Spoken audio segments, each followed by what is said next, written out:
All right, welcome back to D3 Glory Days, continuing on with our D3 cross country nationals coverage. Now joined by the women's national champion from Middlebury, Audrey MacLean. Audrey, welcome to D3 Glory Days. Thank you so much for having me. This is exciting. We're looking forward to chatting with you and hearing about your national meet and your season. But now that we've had a week or so removed from the race, has it sunk in yet that you're the national champion? I mean, it's still a little bit hard to fathom. I don't know. It hasn't really sunk in fully, just because the whole season leading up to nationals, obviously, I was thinking like, wow, that would be so cool to be a national champion, but I never really thought that much about it. Um, that was never really one of the main focuses of the season. So it still has taken a while to sink in, but now I guess being back on campus with the rest of the team and the rest of the school, it feels a little bit more real, which is kind of cool. Has the school done anything to kind of commemorate the achievement, or like how kind of aware is the campus of what you did?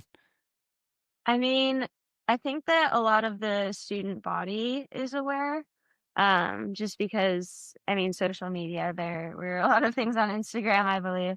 And then the new president, the new Middlebury president, um, made an announcement about it as well in one of his Instagram posts. So that was pretty cool, and that was when it sort of hit me. I was like, "Whoa, okay, this is, I don't know, kind of big. This is kind of real." But yeah, You mentioned it wasn't the focus coming into the season. There were a lot of returners, but for you, what was the focus heading into the season? I think that I, as a runner, don't necessarily thrive under a lot of pressure or stress. So I intentionally tried not to think about any sort of results or anything. I find it a lot easier to just focus on team dynamics. So a lot of the focus this season was just having fun with the team. And we would do things like spontaneous mountain hikes and camping and um, hiking in what felt like blizzards and stuff, which in hindsight may have been not such a good idea. But just a lot of team events was the main focus for this season, and sort of like fostering that sort of community. Because I think that that is part of what makes Middlebury so special.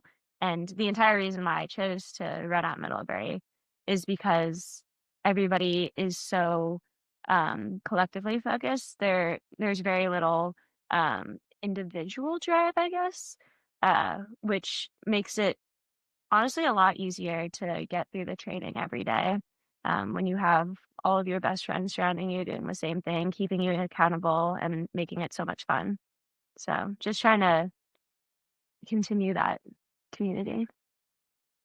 I think that's a great point of, being a little bit flexible to like go on a hike or go camping or whatever. I think when a lot of people imagine national champions and kind of what it takes to be a national champion, they kind of imagine a very like rigid, uncompromising like approach to training. And it sounds like that just has not been something you're interested in trying. Yeah, not not necessarily. I mean, obviously, we have our like weekly mileage and Sure. Yeah. minutes of cross training that is prescribed to us by Nicole, our coach. But yeah, sometimes we will decide to do a camping adventure, and go hike to the top of a mountain, and then we're like, "Yep, nope, that counts as cross training. Totally, totally good." Or like playing water polo, we count that as cross training.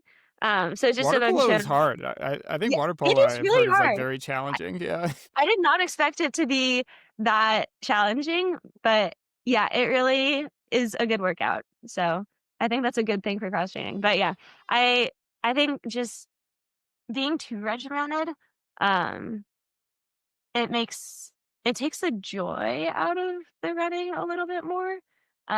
So I think that keeping everything a little more fun and lighthearted it just makes the longevity of running so much easier. And I mean, that's what got me into running in the first place. So I decided that's probably the best thing to keep my love for the sport. Are your easy days just yapping with the friends? Like, it feels like you guys must have some like great conversations on the run. Yeah, easy days are honestly, um, we bring speakers on the run, so we're just singing the entire time and talking about our day. They're they're also like designated therapy sessions. So any problem that anybody has, like we're sharing everything with each other. And it's so nice to just have those people where you know that you can rely on them.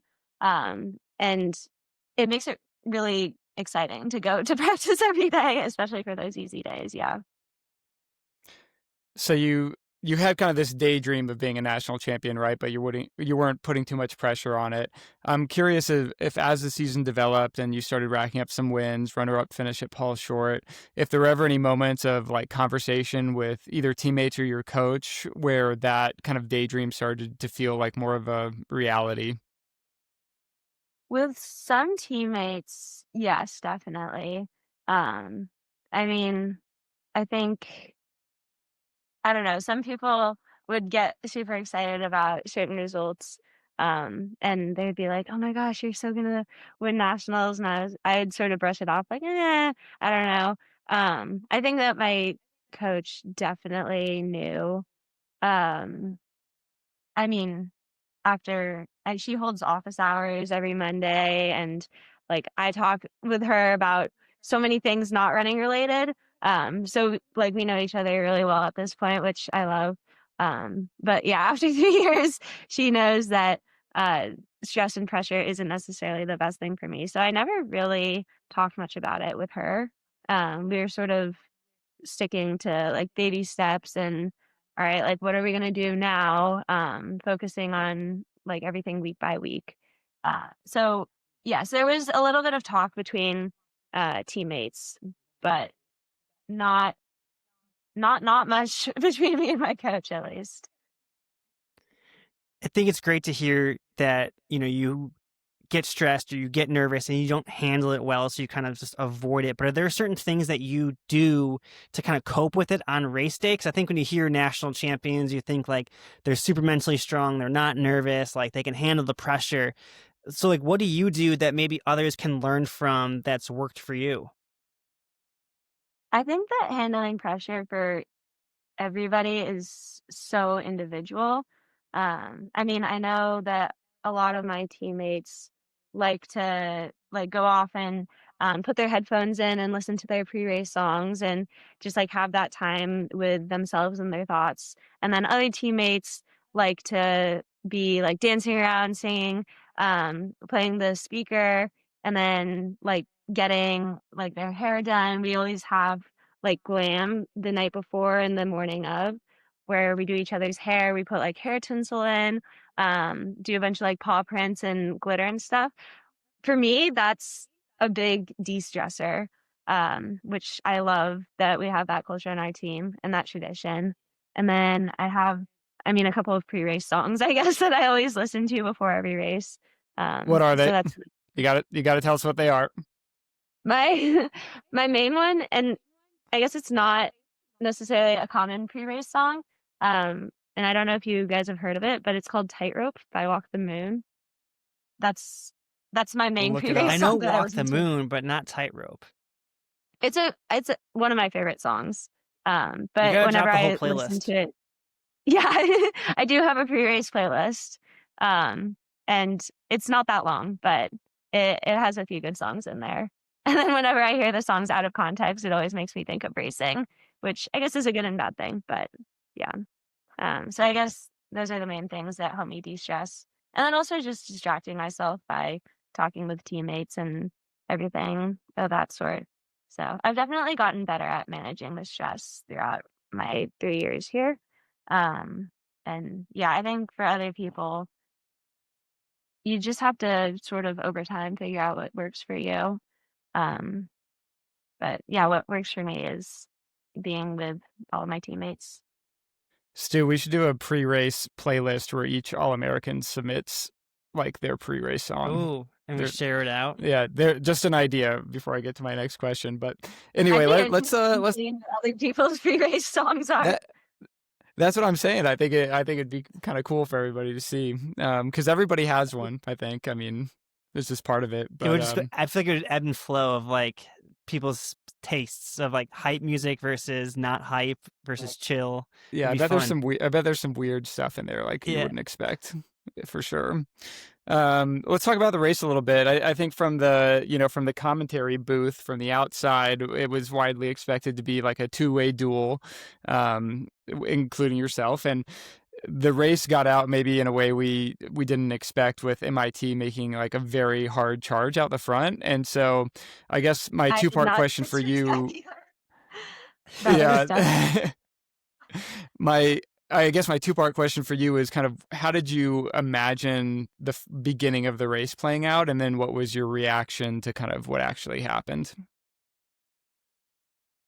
I guess for the beginning, I did expect it to go out relatively fast just because it is that wide open field with the long downhill. And I mean, it's nationals. Everybody's going to be nervous and gunning from the beginning. So I did expect it to go out pretty fast, but I don't think there is any way I could have anticipated just how fast it did start out. I mean, seeing, especially going through the miles, seeing what that time was, I forget exactly what it was, but I remember thinking, like, whoa, there is no way I can keep this up. Like, this is actually kind of insane. Um, I think I was expecting certain players, I guess I had been aware of like all of the people that had won their regional meets. And I mean, especially Jules and Haley, we've been racing since our freshman year, and I feel like we always finish relatively close together, at least in cross country. So I knew that they were probably going to be up there as well.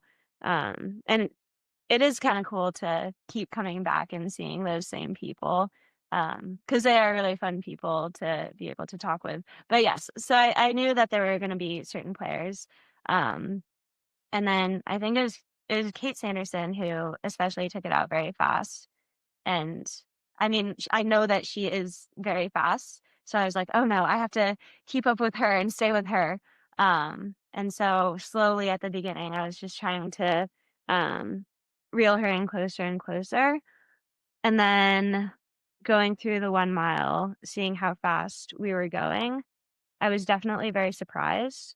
Um, but at that point, I felt a little bit confident that my body would be able to maintain not that quite that fast, but definitely a fast speed.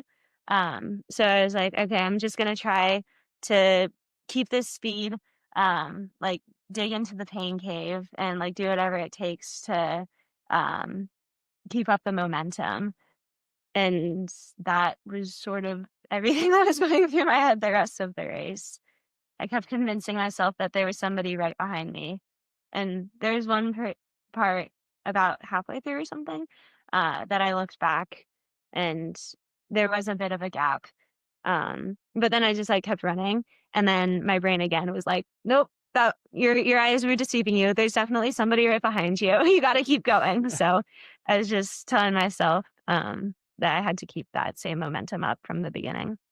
As the D3 running pundits that we are, we hype the race up as, you know, a you versus Jules type battle, given that you went back and forth this year 2 different times. And we kind of set it up as the rubber match. And we anticipate, like we said earlier, maybe a little bit of a longer battle between you two. And you kind of hinted it right there. Was it a surprise to be in the lead by so much so early on? I think it was definitely a surprise because I mean, I guess I had a rough race plan, of staying with the top pack, whoever that might be.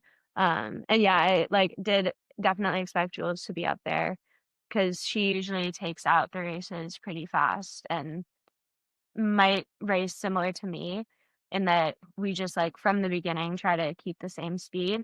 maybe negative split a little bit. I don't think that happened this past race, but I think that we have similar racing strategies. So I definitely expected her to be with me for a while. And then in my head, I had this idea that I would try to break off from that top pack, uh, like a little over halfway through. Um, and so from the beginning, when it felt like I was pretty alone after, I don't know when it was, like the 2K or something, um, I, yeah, I was definitely surprised. And um, I wanted to sort of build that lead just to increase that buffer, which was what I was thinking the entire time. But yeah, I definitely expected more of a competition, which is also scary because I am not very confident about my kicking abilities. So I think that it worked out in my favor. But yeah. Were you getting any feedback from the sidelines or fans or coaches as you were going in terms of what the gap was? I know you were trying to convince yourself that there was somebody right behind you, but were you getting any data to kind of push back on that at all? Yeah. I mean, I guess the great thing is, we had so many Middlebury supporters there. I mean, a bunch of our teammates drove all the way down from Middlebury to South Carolina, which is a very long drive. They got up at like 4 in the morning or something to drive all the way Oh down. wow. But that meant that there were so many of them on the sidelines, and it really felt like they were everywhere. So yeah, there are definitely a few of them that were saying like, you have 10 seconds or something. And then they were yelling on the side. And I was like, I'm not so sure about that. I was like, did not believe them. Um, but I think in the back of my mind, it definitely helped to like at least have that support. Um, and I'm not really sure if the specific feedback would have changed much. But the support definitely did make the race a lot more fun. When did your brain let you not think there was anyone close, and when did you realize that you were going to be a national champion? After I crossed the finish line. It was, yeah, I think it was definitely after I crossed the finish line. I was so focused on, like, just getting deep into the pain cave and putting my all out there that I didn't have the capacity to necessarily process anything else. Um, and then I was able to cross and stop running, um, and that was when it hit me.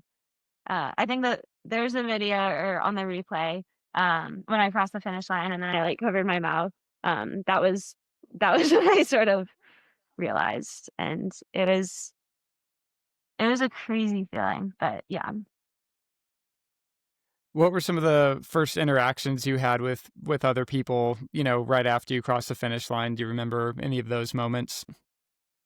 Um, I think one of the first people that I saw actually was my aunt. Uh, and I had a lot of family that came out for this meet. Some of my cousins flew out from Utah, and then my aunt and some other cousins drove down from North Carolina. So my aunt was, I think, the first person that I saw, and it just so happened to be her birthday as well. And she was right Nice in, like, gift. right outside the finish chute. And I saw her, and like it was amazing. I hadn't seen her in so long, and I like went up and gave her a big hug. And she's actually one of my running inspirations. She did a bunch of ultra marathons when she was younger, and she was an insane ultra marathoner, which is partially what inspired me to like start running and continue running. And it was just amazing to like know that she was proud of me because she has been one of my guiding lights for such a long time. So that was an amazing feeling. And then I don't know, everything after that was sort of a blur. But yeah. Yeah, what was it like watching your teammates come in? Like, did you get like their reactions? Like, did they ask like, "Hey, did you win?" Like, what was talking with them as they came across the line? I actually couldn't find a lot of them for so long. There were so many people in the finish chute that I was wandering around looking like I don't even know. I was definitely looking lost. I was like trying to find my teammates, and then as soon as I would find one, we would like embrace and like give each other a big hug and like start jumping up and down, yelling. And I'm not really sure if they knew the results or anything. But just like, knowing all of the work and seeing all of the work that they had all put into the season, and just, like, having gone through it with all of them, like, no matter what they did, I felt so proud of them, and it was just, like, so exciting to see them finish the season, cross the finish line, and be able to have done that with them. And yeah, I was also very, very excited that we placed 8th as a team, placing higher than we had gone in ranked. And that was one of the highest finishes in recent Middlebury history, I guess. Um, and yeah, I think that it was very much deserved for everybody that was there. And it was, yeah, very exciting. The kind of immediate post race is a lot of chaos, obviously, or there's hundreds of people around, and then you have award ceremony, you have the drive back or flight back or whatever. And so I'm just wondering, kind of the first moment you had, kind of a first quiet moment you had to yourself when there weren't other people around. Like, what were some of the thoughts going through your head when you kind of finally had a moment for quiet reflection? I don't know. I guess um after I did find all of my teammates and everything, we wandered back to our Middlebury team tent together, where we had all of the parents and all of the other athletes. And like there were a couple of moments back there when I sort of got a quiet moment to myself, and most of it was disbelief, and then also just I don't know. It was hard to process my feelings at that time, but I did feel so incredibly just proud of, how much work had gone into this, because I the whole season, from, like, the beginning of the summer, from the beginning of summer training all the way, to the week before nationals, I had, like, been putting so much work and planning into the training, and also having fun with it, but I definitely didn't really let myself let off the gas pedal much at all, so just knowing that this is what that all had gone towards and knowing that it was all worth it made me so happy.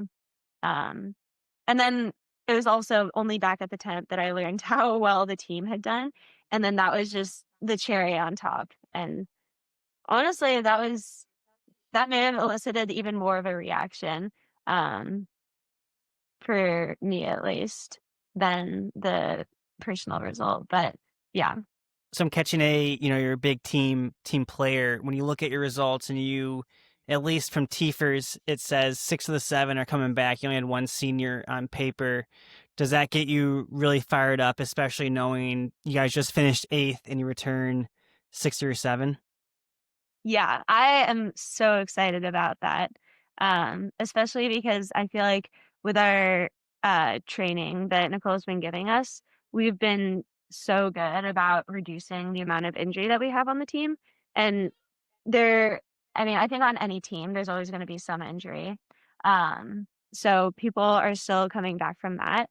I think that next year, however, we are going to be so much stronger because especially seeing some of the improvement that our underclassmen have been making, I am very excited to see how they will keep improving because I think that it's only gonna be an upward trend for them.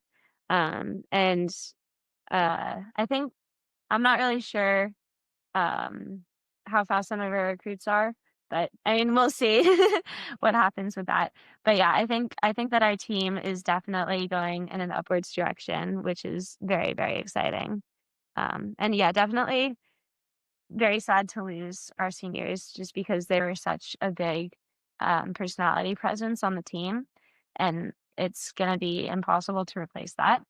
But I mean, team dynamics are different every year, and who knows? I think that there is a lot of potential for next year. So we kind of talked about earlier pressure and expectations and how you don't necessarily thrive, under the weight of those. But now your situation has changed a lot, where you are going to be, the returning champion in cross. You have track coming up next year. The team, is a viable trophy contender. Have you thought about how you're going to handle these expectations that are now kind of going to be on you, whether you want them to be or not?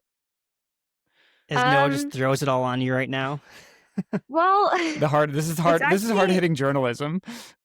it's a tricky situation because I am not actually doing track next year or this coming Okay. year, This indoor or coming year. outdoor. Yeah, no, Wow. So I'm we not. we have Breaking news. breaking news. Okay. So what's going on? Where are you going? I am going abroad, so I will not Wow. be in the country, unfortunately. And where are you going? I'm going to Stockholm in Sweden, which Oh, I'm Oh, cool. they so they have excited they have about. track there. So yeah, Yeah, yeah, exactly. Oh, I'll yeah. definitely still be running. I think I'm definitely going to be running for the rest of my life, whether it's for competition or not. Um, but yeah, I that was one of the hardest decisions that I've had to make. And I officially made that this past summer. And from the beginning of my college career, um, like taking running out of account, I knew that I did want to go abroad just for like educational purposes and just because it's such an amazing opportunity that I don't know I would be able to have at any other point in my life. And I was going back and forth like, do I stay and do track and be with all my friends, or do I take this once in a lifetime opportunity and go abroad? And I made the decision, or I tentatively made the decision in the spring um, to go abroad, just because of the like benefits and opportunities that it provided. And then I like went through the track season, and again, I didn't really think of any sort of success during the track season, or like possibility of success. And then going into the steeplechase during nationals, um, that was a point where I was like, I feel like I can win and I really want to win. And I told my mom before, if I don't win nationals for the steeplechase, I'm not going abroad. I'm doing track again next year. And then did the race, got second, so I did not win. Immediately after the race, I go up to my mom and I'm like, I'm not going abroad. I'm staying another season to do track at Middlebury. And she looked at me, she was like, you will regret that decision. You are going abroad. Um, so it was partially decision made for me. But I'm very happy about the decision as of right now. And I'll still have senior track. So there's always another season. And And moms know maybe that best. takes yeah. Maybe that takes the pressure off of next cross country season a little bit, at least in my mind. Um, Yeah. but You're going to be yeah, the mysterious person. No one's going to know, what you did in track. You're the reigning national champ and have no track time. It's going to be like the biggest mystery ever. I guess so, yeah. And I didn't really think about the implications of that before, I guess, talking about it now. But yes. Well, to ask maybe a different question, did knowing that you're not coming back for track add any like extra emphasis to this cross country season? Like, really wanting to leave on a high note? I think it definitely did. Just knowing that this is my last race until next September, um, or at least college race until next September. I think that that made winning so much more exciting because, exactly as you said, leaving on a high note, and being able to I don't know, have that joy and pride and taking that with me to go abroad. Yeah, I mean, it's going to be an incredible experience, and I'm sure there's races if you want to sign up. You can definitely sign up. But what are you going to be focusing on in terms of academically? Like you mentioned, like it's a great for your academics. Like, what are you going to be doing over there? The main course that I am focusing on is called Precision Medicine, and it's about tailored treatment in medicine. And I'm aspiring to go to med school, and I'm very interested in all sorts of like holistic medicine, and personalized treatments and stuff. And seeing that they had this very specific course that catered to what I'm interested in, I felt like I had to take that opportunity. And then I'm also doing research about protein distribution in the brain while I'm over there. So, given like the class options and the research opportunity, I felt like I couldn't give that up. And I'm so incredibly excited for both of them. And then at the same time, when I'm over there, I'm going to be running still, and I can use my running to explore a new place, explore a new culture, um, and I guess lighten up on the gas pedal a little bit in terms of stress. And yeah, who knows? Maybe I'll sign up for some fun races over in Europe. Dabble is something new. I've always wanted to run like a marathon race. Um, I've done one recreationally, but never sanctioned. So I think that would be What is cool. a recreational marathon? That seems like an oxymoron to me. That was actually what day is today? Tuesday. So that was like 4 days ago. I ran it on No, Saturday. Yeah. no. Yes. I don't know. Just like out in the neighborhood. Okay, so around Middlebury, we have this trail called the Trail Around Middlebury. We call it the TAM for short, and it's Catan. 18 and a half miles. The TAM, Tan. yeah, Oh, tan. Okay. like TAM. Oh, tam. But Got it. Got it. Got it. yeah, Trail around Middlebury. Yeah, it's very, yeah, very accurate of what it is. Yeah, it's exactly yes. what it is. But it's 18 and a half miles, and it's a trail that just goes around the entire town. And I've always wanted to run it because it's sort of a team tradition for mostly seniors and then juniors going abroad to run it. And I've never gotten the opportunity to just because of training and everything. And having come off the cross country season and not racing for a very long time, I decided, wow, this is the perfect opportunity. So I decided to run that and then got to 18 and a half miles. And I was like, well, it's close to 26. So I might as well just add on to the 26.2. Um, it was What was harder your than I thought. time? Yeah, Oh, I have no what did you clue. run? Oh, okay. I I guess that's the part of the recreational part is I wasn't really paying attention to time or anything.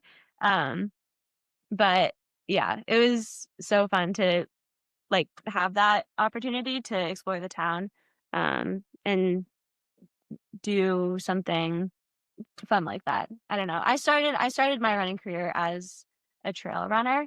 I started trail running with my mom in middle school, and I Oh, think cool. that is still where my heart lies is trail running. I love cross country and track.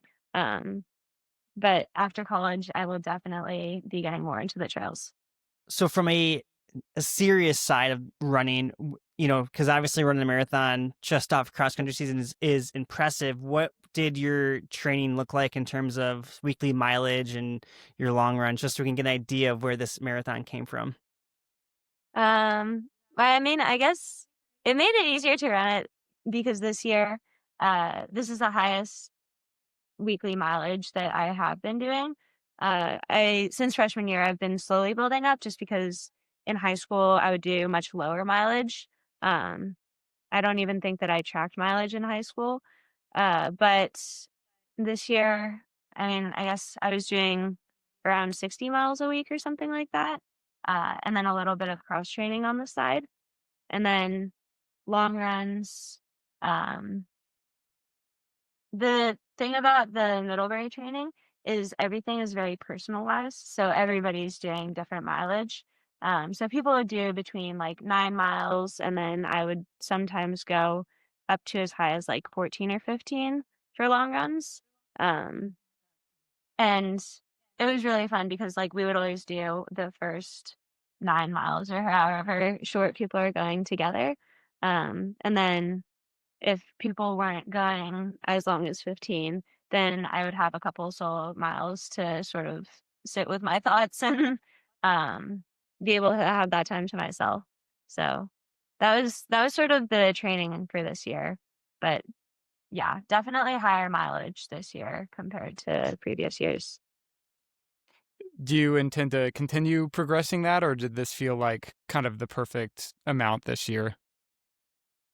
I don't know. I felt like this was sort of the perfect amount. And I'll definitely be having many conversations with my coach about that. Um, she's always like the best person to give advice. And I mean, I guess that's why she's a coach. That's why they pay her the big bucks. But Really, really uh, good with training advice. Yeah. yes, very, very good with training Yeah, advice. yeah. Um, but I don't know. I felt like this was sort of a very Goldilocks zone for me this year. It wasn't too much time out of every day. And I don't know. I like the high mileage. I like running long runs. Can you kind of speak to your relationship with your coach? It sounds like, you didn't she did a really great job of not putting pressure, or like, hey, here's a scenario in which it's going to happen, like, and how beneficial that was for you. I mean, you kind of mentioned it a little bit earlier, but just like I feel like when you get high performing athletes and coaches and that relationship really gels, like it just is so succinct and you know exactly what the other person's thinking. Is that kind of how you all were this season? Like you kind of anticipated what she was going to have for you? Yeah, I think it definitely became more like that. Um, and I definitely chose, I think I may have said it earlier, but I definitely chose to go to Middlebury because of the team, and then Nicole and Bruce. I think that, I mean, Nicole is our head coach, but I think that we definitely need both of them, because they provide so many like unique and different aspects to like the coaching and just like the mental aspects of running. But yeah, I think we have gone more from coach to athlete relationship to like, I mean, still coach and athlete, but we're also friends now. And we can talk about running, or we can talk about her home garden, or I could complain to her about my classes, or yeah, really anything. Um, so she's there for the physical side of coaching of, all right, you're going to do this mileage this week. Here's your workout. But then she's also there for the mental side of just like keeping everybody in a good mental headspace, which I think is much more rare in coaching. But um, also, I would argue more important to a certain extent. So it's just been so much fun to be able to train under her, um, and to be able to like work with her throughout the years. So while you're away this semester, how close do you plan on following everything? Are you going to be looking up every result? Are you going to kind of use this time to maybe pull back a little bit and focus on other things? Or have you thought Oh, this I will through yet at definitely all? be looking up every result. I'm a very Yeah. statistically oriented person. And yes, no matter what time, if it's like 3 in the morning that NESCAX is being live streamed, I'm gonna be there. I'm gonna be there on my laptop watching the entire meet. So yeah, I mean, yeah, obviously NESCAX and like certain meets like that are a very big deal. Definitely gonna be like staying uh in the loop for all of that, especially because it's all of my best friends that are competing. And I very much care about like how well Middlebury does. I have a lot of pride for being on the Middlebury team, and for how they perform. So definitely gonna be staying in the loop with that. And yeah, staying in the loop with all of my teammates and my coaches, of course. So I'm very excited about that. So I will be far away, but in contact. Something that I mentioned on our recap podcast episode, and it was a complete assumption. but now that you're here, I'm curious. So we mentioned that it was you versus Jules, yet you beat her at regionals, headed into the national meet. Did that give you a ton of confidence then after that head-to-head battle, or how much weight did you put on the regional, given that you had nationals the next week? I think that it definitely boosted my confidence a lot. Um, Especially well, I had no idea how, like, hard she was going, or sometimes people have, like, good days or bad days. So, there is always so much variability, and you never really know, like, how much they are giving towards the race.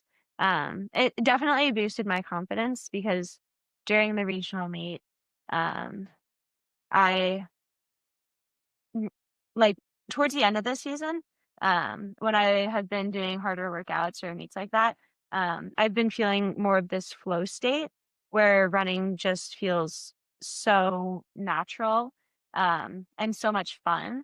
And the regional meet was super muddy, and there is a very steep hill that is almost, like, too steep to run up at all, and just a very gritty course, and it was a very gritty day, just given, like, the snow and the mud and everything, which I love. I feel like it was very much catering towards me, um, and I think that having experienced that flow state during that meet was mainly what gave me so much confidence. It wasn't necessarily placing or anything, but just how my body felt and how my mind felt.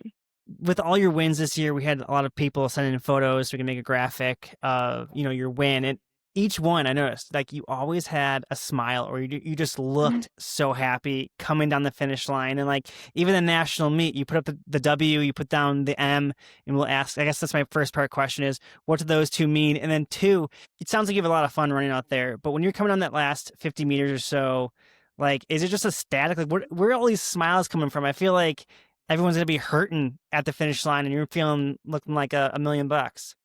I think that especially this year, um, I've definitely changed my mindset about running. And I mean, I started running just because it was a fun thing and I love doing it. And it just gave me time to at first spend time with my mom and then spend time with my friends, and just get away from the mundanity of everyday life. So I realized, well, I started running because running was fun. And like, yes, racing, you are pushing your body to the max. But I sort of learned to very much enjoy the process of pushing myself. And this began this past summer, and I very much switched my mindset into this season, to enjoy the pain essentially. And I don't know if you guys know Courtney Dauwalter, but she's Yeah.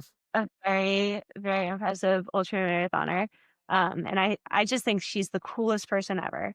But she came up with this concept of the pain cave.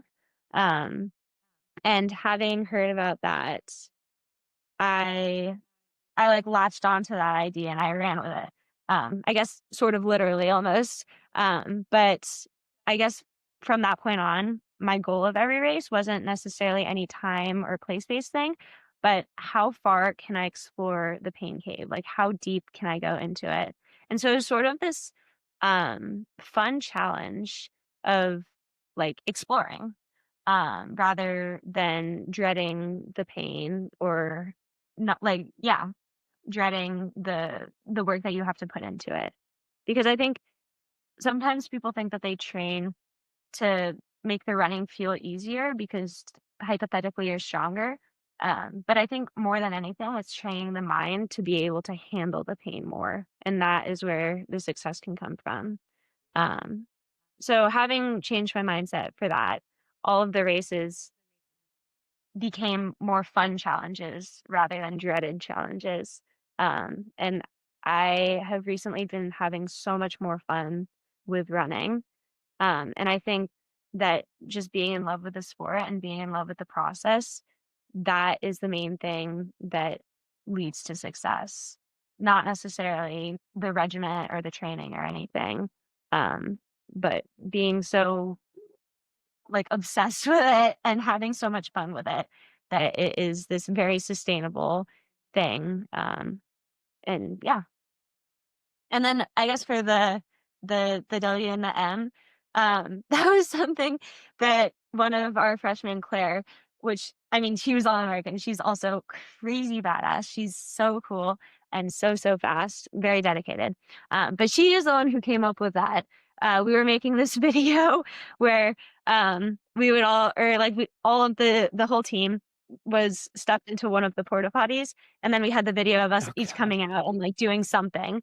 And then she said that she did it sort of on accident, that she was going for the M, but it like looked like a W first, and then it went down into the M.